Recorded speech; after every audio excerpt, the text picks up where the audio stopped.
Superman. Bokap lu tahu, nyokap lu tahu, dan mungkin kakek lu tahu. Orang ini sampai nangis terharu hanya dengan lihat trailer Superman terbaru. Oh, that's so good. Lu udah nonton? Kok gue air mata ya? Superman bukan hanyalah sebuah karakter superhero lagi. Dia adalah sebuah simbol kekuatan, simbol superhero, simbol kebaikan, simbol keberanian, dan simbol kesempurnaan. Dengan terkenalnya Superman, ya pastinya banyak juga media yang menggambarkan Superman dengan gimmicknya sendiri. Ada ya Superman jahat, ada Superman bangsat, Superman horor, atau juga Superman komedi. Bahkan ada Superman wibu. Dan ada juga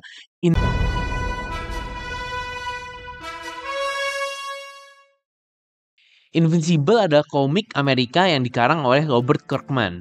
Ya, kalau lu pernah nonton Walking Dead itu diadaptasi dari komik yang komiknya itu dibikin oleh Robert Kirkman nih juga.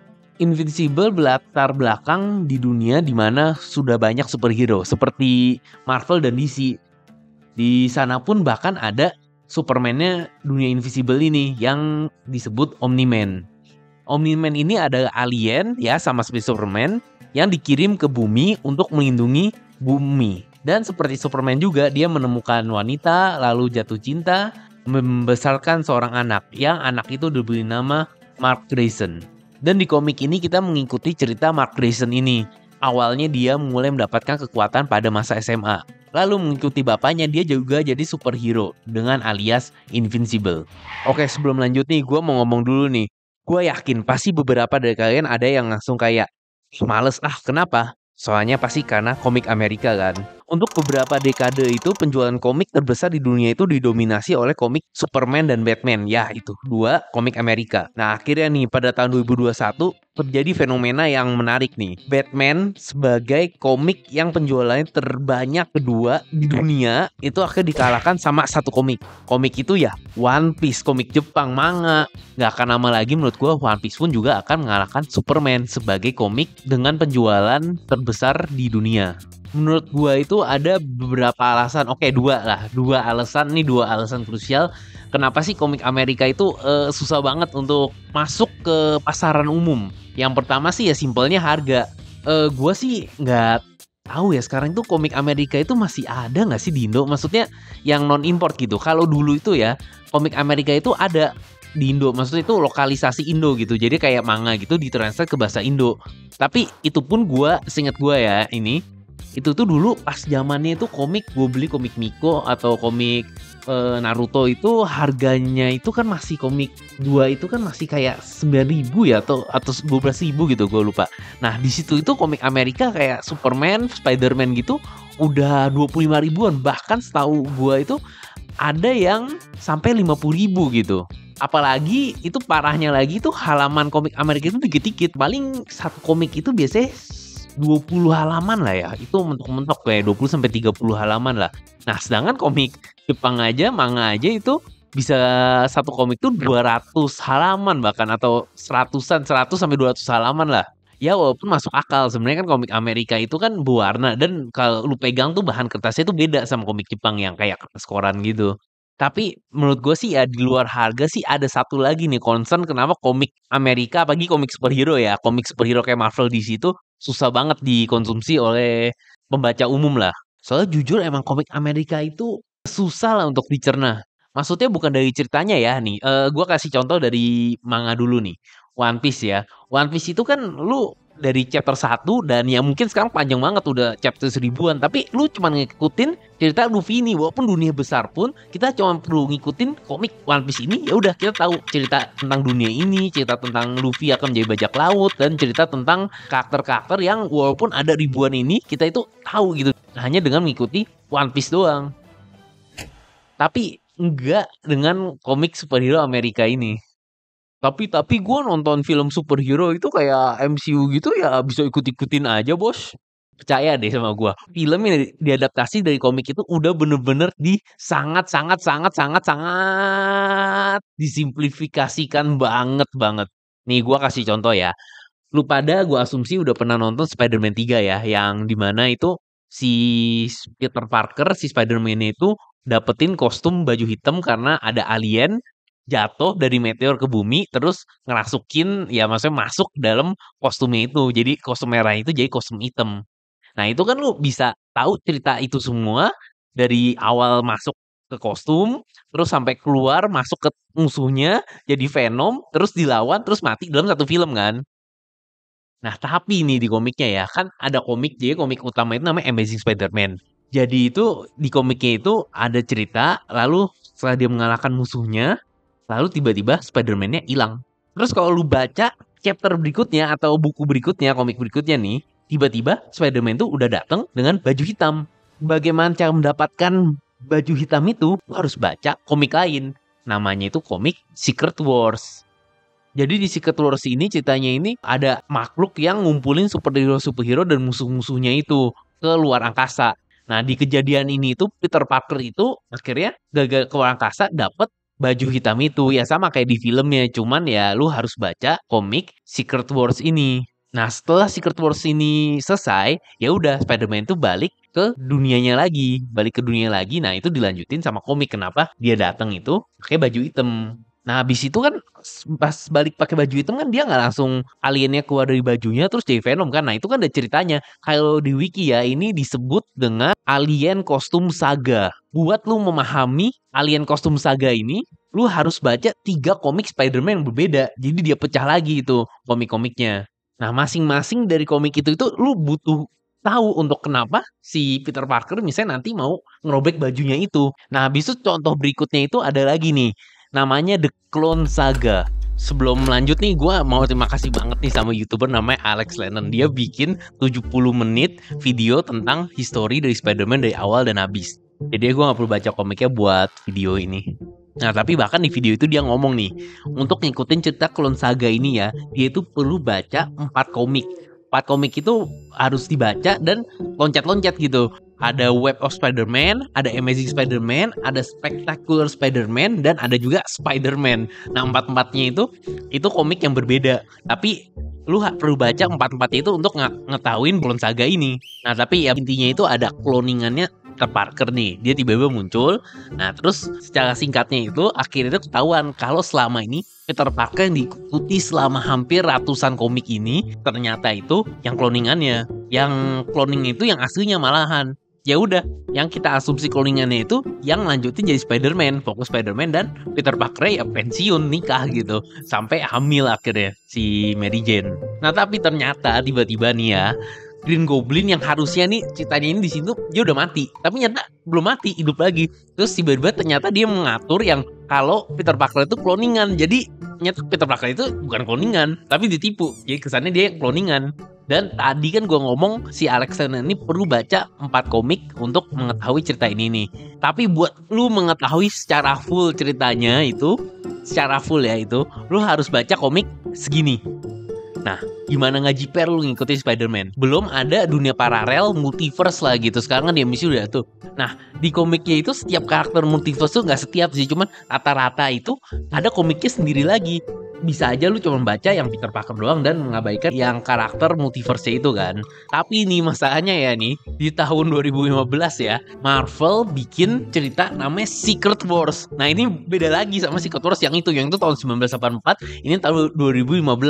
Nah, ceritanya itu di sini itu Dr. Doom itu dapat kekuatan dewa. Jangan tanya kenapa. Akhirnya Dr. Doom ini menyatukan semua dunia ini menjadi satu dan mereka harus berantem. Jadi ada zona-zona itu. Bahkan yang kalau lu pada nonton What If itu ada zombie Marvel, ada area zombie Marvel, ada area mana, dan lu pada kalau nonton Spider-Verse tuh ada Miles Morales. Nah, kan mereka berantem dan banyak kejadian, akhirnya banyak zona yang hancur, yang akhirnya itu jadi satu bumi doang. Nah, tapi gara-gara ada kejadian itu, beberapa karakter yang multiverse misalnya kayak Miles Morales tadi itu masuk ke dunianya aslinya. Jadi ujung-ujungnya harus baca juga komik Miles Morales untuk ngerti. Soalnya dia ada bakal bareng sama Peter Parker yang kita ikutin, yang gue cerita tadi itu Amazing Spider-Man 1 sampai akhir. Dan gue belum lagi cerita Civil War yang lu pada tahu udah ada adaptasi jadi Captain America 3 itu. Nah di sini itu kan Iron Man dan Captain America. Nah Spider-Man tuh tadi di sisi Iron Man. Nah kalau di komiknya itu mereka itu jadi harus ngebuka kostum untuk jadi sisinya Iron Man itu. Nah akhirnya Peter Parker buka kostumnya. Nah itu di seri Civil War. Berarti ada hubungannya ke komik Spider-Man-nya. Dimana tiba-tiba di komik Spider-Man-nya ya Peter Parker udah ketahuan si Spider-Man itu Peter Parker. Lalu gara-gara itu Peter Parker jadi terganggu hidupnya. Akhirnya dia bikin deal sama Devil di mana dia ngulang ceritanya itu di mana dia nggak nikah sama Mary Jane. Atau cerita superior Spider-Man di mana si Doc Ock itu ya yang musuhnya Spider-Man 2 itu ngerasukin Spider-Man. Jadinya jiwanya Spider-Man hilang, yang ngendangin badannya Doc Ock. Dan ini tuh bukan kayak 1-3 komik gitu doang. Ini tuh dia sampai bikin serial lagi namanya Superior Spider-Man, di mana di sini itu dia itu ngebikin perusahaan namanya perusahaan Peter Parker yang akhirnya itu nanti terakhir Doc Ock itu keluar dari tubuh Spider-Man, Peter Parker balik lagi dan akhirnya Peter Parker punya perusahaan yang balik ke komik utama lagi Amazing Spider-Man. Terus kalau lu lanjut baca tiba-tiba Peter Parker udah jadi miliarder punya perusahaan. Nah tadi kan gue udah cerita Secret Wars kan, di mana Spider-Man banyak itu bersatu di satu dunia. Nah ini ada lagi namanya Spider-Verse. Ini tuh bukan Secret Wars, beda lagi. Sebelum Secret Wars mereka itu pernah ketemu sama Spider-Gwen, sama yang Noir yang ya mirip kayak di filmnya itu lah. Coba beda bintang utama itu ya Peter Parker ini gitu. Nah di situ tuh ya ada komik-komik masing-masing lagi ya seperti Spider-Gwen dan ya Spider-Ham itu ya akhirnya lu harus baca itu juga buat ngerti cerita masing-masing itu bahkan sebelum Secret Wars, dimana kita aja belum tahu mana yang penting mana yang enggak. Atau cerita Spider-Man 6 Arm, di mana Spider-Man tuh ya tangannya jadi 6. Ya ini nggak ada komik yang ribet apa sih, tapi ayolah Spider-Man 6 Arm 6 tangan.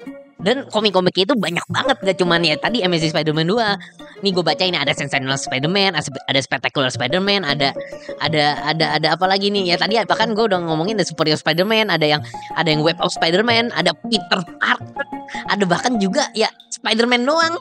Belum cerita-cerita gabungan kayak Spider-Man ketemu Wolverine, ketemu Captain America, belum gabungan cerita-cerita lainnya itu yang ada Spider-Man muncul di cerita orang lain. Bahkan ada cerita di mana ternyata Gwen Stacy yang harusnya udah meninggal itu ternyata dia itu dulunya itu pernah selingkuh sama Norman Osborn, si Green Goblin.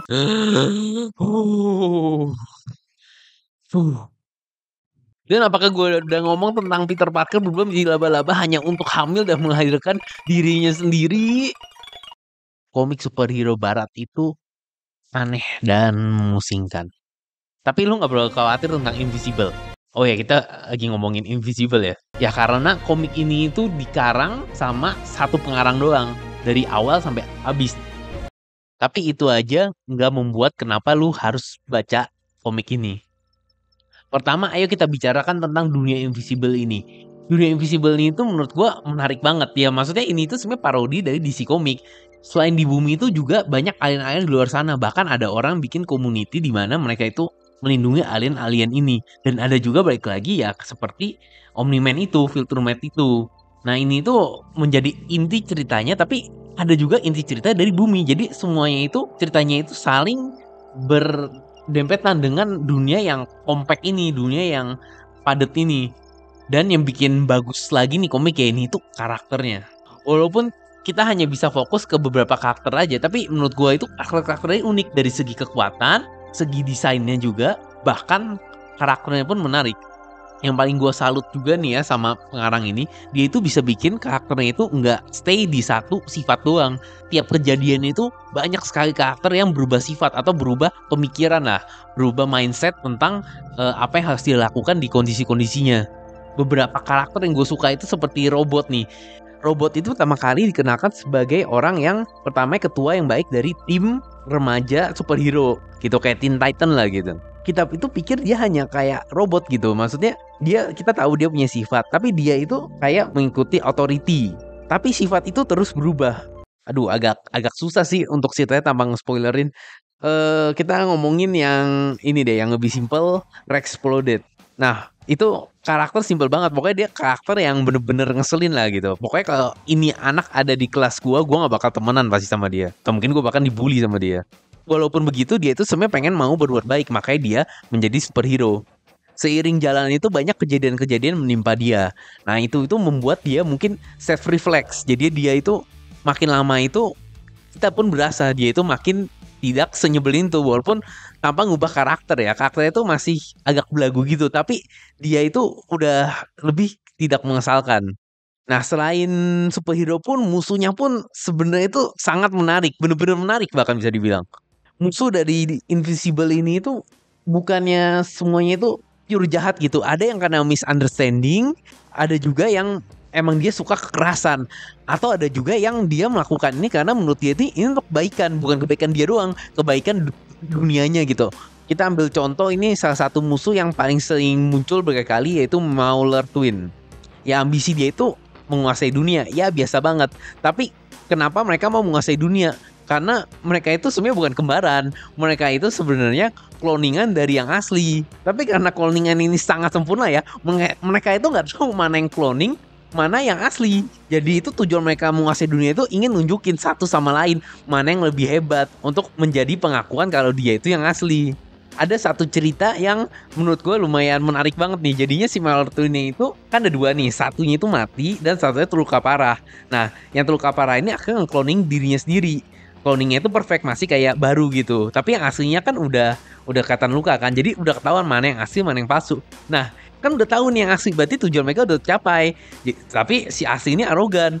Akhirnya yang palsu cloningannya itu akhirnya kesel, terus ngebunuh yang aslinya. Terus si cloningnya ini ngomong, kalau udah tahu yang asli, lu juga tahu pasti gue bakal ngebunuh lu.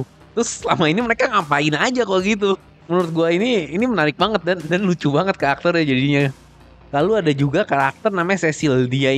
Cecil ini tuh adalah kepala dari kelompok yang dibikin oleh Amerika untuk menyelamatkan bumi dari semua masalah, entah dari masalah angkasa atau enggak. Ya villain-villain nih. Bahkan Guardian of the Globe itu di bawahnya si Cecil ini. Jadi dia kayak Nick Fury-nya lah untuk Avenger gitu. Nah dia ini itu tapi mau melindungi bumi dengan segala cara gitu. Dia itu rela mengorbankan apapun demi melindungi bumi. Jadi objektifnya nomor satu itu melindungi bumi. Jadi karakter ini bisa dibilang sangat abu-abu gitu. Dan gua bisa lanjut ngomong karakter lain lagi dari superhero, musuh, bahkan manusianya pun menurut gua itu sifat itu menarik banget. Tapi ayo kita balik ke bintang utama kita lagi, Mark Grayson atau Invincible. Setelah mendapat kekuatannya itu, ya si Mark itu akhirnya menjadi superhero bernama Invisible itu. Nah dia itu sebagai tanggung jawab antara menjadi remaja SMA atau menjadi superhero. Ya bisa bilang cerita Invisible ini di awalnya itu mirip seperti Spider-Man campur Superman lah. Kita melihat bagaimana Mark Grayson harus membagi saat pacaran, di mana dia harus membagi waktu untuk menjadi superhero, terus menyita juga waktu untuk belajar. Jadi dia galau apakah dia mau lanjut kuliah atau enggak. Dan yang paling penting lagi, dia itu harus melanjutkan legacy bapaknya, Superman dunia ini, si Omni-Man ini, yang bisa dibilang itu superhero terkuat di dunia. Berikut ini gue akan nge-spoilerin Invisible. Ini tuh sebenarnya gak bisa bilang spoiler, soalnya itu ya ini tuh masih di awal banget di ceritanya. Dan kalau lu udah tertarik dari yang gue omongin tadi, lu langsung baca komiknya aja deh. Tutup video ini, baca komiknya sekarang juga. Tadi kan gue udah ngomong tentang Guardian of the Globe ya. Guardian of the Globe itu kayak Justice League-nya dunia inilah. Nah, di sini tuh ya ada kayak parodia Batman namanya Darkwing, ada juga seperti Wonder Woman, atau juga ikan ini ya, ininya Aquaman, parodinya Aquaman, dan ada juga The Flash-nya dunia ini. Dan ada juga Omni-Man. Dan akhirnya pada volume 7 terjadilah.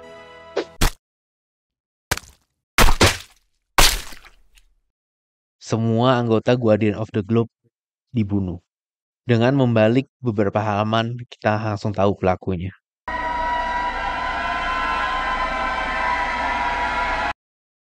Dan ini mengubah segalanya.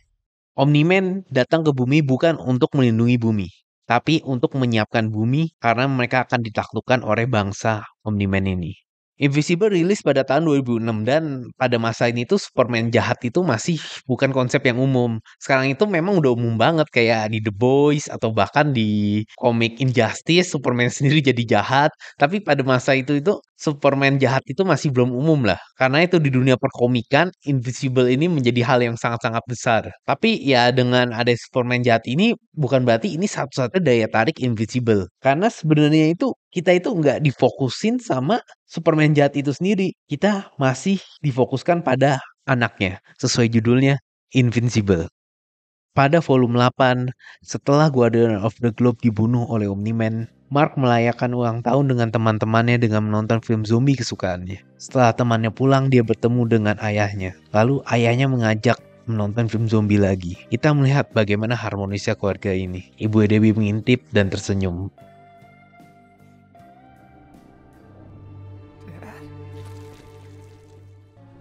Mark, we need to talk. Omni-Man berusaha mengajak Mark untuk menaklukkan dunia, tapi ya Mark dibesarkan di bumi sebagai manusia biasa dan dia menolaknya. Pertarungan terjadi hingga baku hantam yang mengorbankan banyak sekali manusia. Omni-Man terus membujuk anaknya, mengatakan itu ada yang terbaik untuk keluarga dan juga yang terbaik untuk bumi dan manusia. Dan Mark membujuk ayahnya untuk kembali seperti dulu. Kembali menjadi ayahnya yang dia kenal. Nonton film bareng, makan bareng, menjadi panutannya Mark. Mark akhirnya kalah. Hingga akhirnya Omni-Man akan mengakhirinya, akan mengambil nyawa Mark. Dia berkata, dan Omni-Man pergi sambil meneteskan air mata. Omni-Man diperlakukan bukan sebagai Superman jahat, tapi sebagai sebuah karakter. Dengan lamanya tinggal di bumi, Omni-Man berubah dan Superman jahat jadi Superman jahat yang peduli dengan keluarganya. Dan itulah kenapa lu harus baca Invincible. Oke, ini ada akhir video bila video ini dibikin di tahun 2020. Karena pada tahun 2021, Invisible akhirnya diangkat, diadaptasi menjadi serial animasi. Dan menurut gua, ini adalah adaptasi terbaik dari komik yang pernah gua tonton.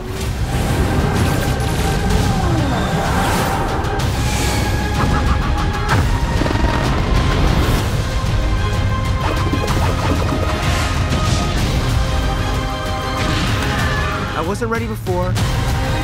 Now I am. Salah satu kekurangan dari komik Invisible ini adalah satu, pacingnya.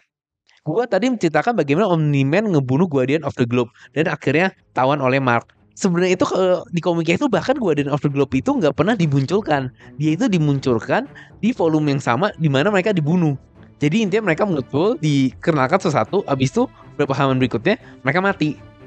Nah, pada animasinya pun mereka itu dimunculkan di episode yang sama. Tapi di episode ini tuh mereka ditunjukkan dari awal kalau bagaimana mereka menyelamatkan orang kalau misalnya ada kejahatan. Kan saat mereka dibunuh pun sama Omni-Man ini, kalau di komiknya itu cuman dilihat ya panel-panel seperti ini doang. Tapi di animasinya itu mereka itu dibuat kalau mereka itu ada perlawanan. Jadi nggak Omni-Man ngebantai semudah itu gitu. Di komiknya pun disebutkan kalau Omni-Man tuh ngebunuh Guardian of the Globe soalnya mereka takut itu menjadi halangan saat nanti bangsanya mereka itu datang menguasai dunia. Tapi kalau di komiknya aja itu musuhnya itu sama satu aja udah dibantai kayak gitu. Ya itu jangan ditakutin lah, biarin aja datang bangsanya. Tapi ya kalau di animasi ini masuk akal. Walaupun emang akhirnya mereka kalah pun mereka itu ada perjuangan. Jadi Omni-Man mengalahkan mereka itu nggak segampang itu sebenarnya. Dan satu lagi pacing yang menurut gue sangat improve banget dari komiknya itu dimana yang pas Marknya itu mengetahui kalau Omni-Man itu ternyata jahat. Di komiknya itu hanya butuh kisaran 3 volume dari Omni-Man ngebunuh Guardian of the Globe dan Mark itu mengetahui kalau Omni-Man itu ternyata jahat.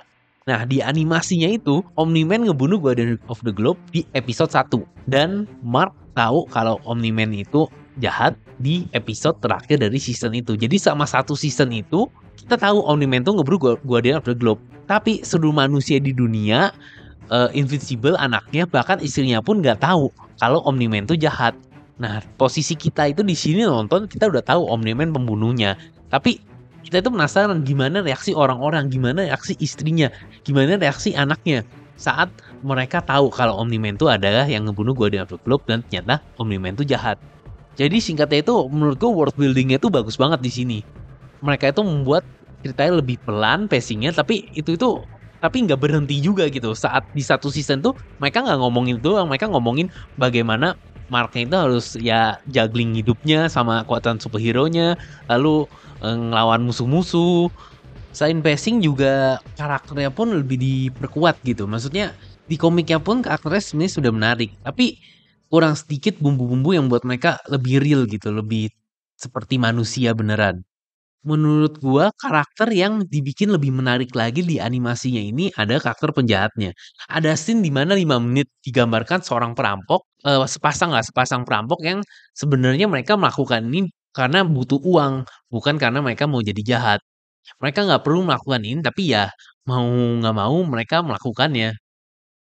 Jadi di animasinya ini ditunjukkan kalau penjahat ini bukan ya karena hahaha saya mau jadi jahat aja mau menguasai dunia. Dan ada satu karakter penjahat lagi yang sebenarnya itu ini adalah penjahat yang bukan penjahat besar, cuman penjahat kecil. Tapi menurut gua ini menarik banget. Yang ada di komiknya tapi menurut gua ada tambahan satu scene aja itu yang membuat ini jadi adaptasi yang sangat baik. Pertama kali dimunculkan di animasinya, Kinetic Man ini adalah orang biasa yang mempunyai kekuatan di mana dia bisa menyerap energi kinetik yang diterima dia dan mengembalikannya ke orang lain. Tapi karena pertarungan Omni-Man dan Invincible itu akhirnya membuat keluarga terdekatnya meninggal, saudaranya meninggal. Karena itu dia mau membalas dendam kepada Invisible. Minimal dia mau membuat Invisible mengaku kalau dia adalah penjahat yang membuat ratusan orang mati. Animasi ini mengikuti hampir 100% dari komiknya dengan satu tambahan scene.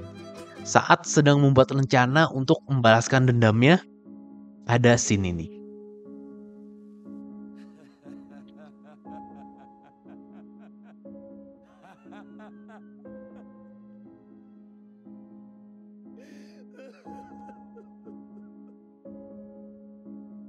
I miss them so much. Me too.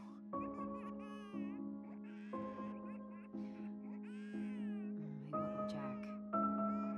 I'll go get him. You get changed. Kinetic Man tidak mau berbuat jahat. Dia hanya orang yang rusak. Orang yang rusak karena kehilangan orang yang dicintainya. Dia tahu melakukan ini tidak akan membuat dia bahagia, tapi inilah yang membuat dia sangat manusia. Karena pada dasarnya tidak ada orang yang mau berbuat jahat. Hanya ada orang yang mau menegakkan keadilan di mana dia merasa itu tidak adil.